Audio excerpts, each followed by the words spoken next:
নিচতলা ভাড়া দিয়েই তো দোতলা বানাবো। কিছুই বাদ দিতেন না সিম্বল অভিনেত্রী সানাই মাহবুব। হাতের কাছে যা পেতেন তা দিয়েই করতেন স্বামী আবু সালে মুসাকে। সানাই একদিন ৩৩৫টা চর মেরেছেন তার স্বামীকে। সেদিন তার ভয়াবহ রূপ দেখে হয়ে যাবার মতো ভয় পেয়েছিলেন তার স্বামী।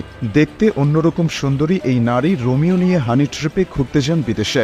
এমনকি তার ক্যারিয়ারটাও গড়েছেন পরিচালক ও প্রযোজকদের সাথে বেড শেয়ার করে। সম্প্রতি একটি সাক্ষাৎকারে এমন অভিযোগ ওঠে সানাইয়ের বিরুদ্ধে।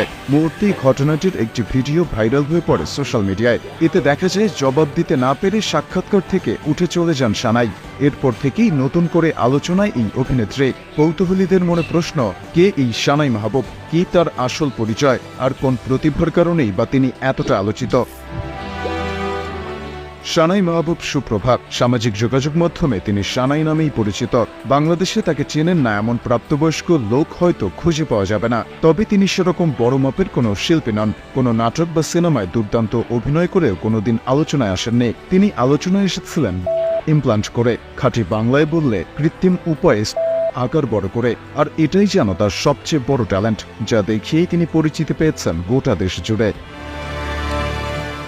সানাইয়ের জন্ম ঢাকার ধানমন্ডিতে, তবে তার পৈতৃক নিবাস নীলফামারীতে। তার বাবা ছিলেন একটি বেসরকারি ব্যাংকের ডিজিএম, আর তার মা ছিলেন একজন শিক্ষক। সানাইয়ের কোনো ভাই নেই, তবে তার একটি বোন রয়েছে।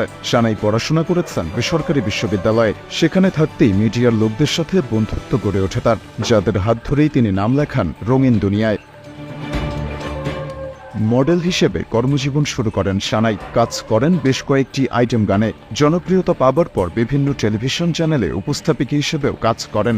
এরপর নাম লেখান সিনেমায়। গাজী মাহবুব পরিচালিত একটি সিনেমায় তার বিপরীতে অভিনয় করেন ভাইরাল নায়ক জায়েদ খান। এরপর তিনি চুক্তিবদ্ধ হন আরও ৮টি চলচ্চিত্রে, তবে তার করা একটা সিনেমাও মুক্তি পায়নি কখনো। ২০১৮ সালে নিজেকে আরও আকর্ষণীয় করতে থাইল্যান্ড গিয়ে আকার বাড়িয়ে আনেন সানাই। হইচই পড়ে যায় গোটা দেশে। একটি ইন্টারভিউতে এসে তখন তিনি অকপটে বলে ফেলেন নিচতলা ভাড়া দিয়ে দুতলা বানিয়েছেন, আর তাতে তার খরচ হয়েছে প্রায় ৩৫ লক্ষ টাকা। আর সেটাই যেন তার সবচেয়ে বড় প্রতিভা, যে প্রতিভা দেখিয়েই তিনি বারবার চেয়েছেন আলোচনায় থাকতে। তবে আলোচনায় থেকেছেন ঠিকই, কিন্তু আকারের মতো ক্যারিয়ারে কোনো উন্নতি করতে পারেননি। ২০২২ সালের ২৭ মে আবু সালে মুসা নামের এক ব্যাংকারকে বিয়ে করেন সানাই। কিন্তু বছর ঘুরতে না ঘুরতেই ভাঙে সে সংসার। আবু সালে দাবি করে বসেন সানাই তাকে বেশ মারধর করতেন। মারার সময় দাগ, খুন্তি কিংবা বটি কিছুই বাদ দিতেন না। এমনকি একবার একসাথে তাকে ৩৩৫টা চড়ও মেরেছেন সানাই। সম্প্রতি একটি সাক্ষাৎকারে এসব বিষয় নিয়ে প্রশ্ন করা হয় সানাই মাহবুবকে। সে প্রশ্নের উত্তরে এসব অভিযোগ অস্বীকার করেন তিনি।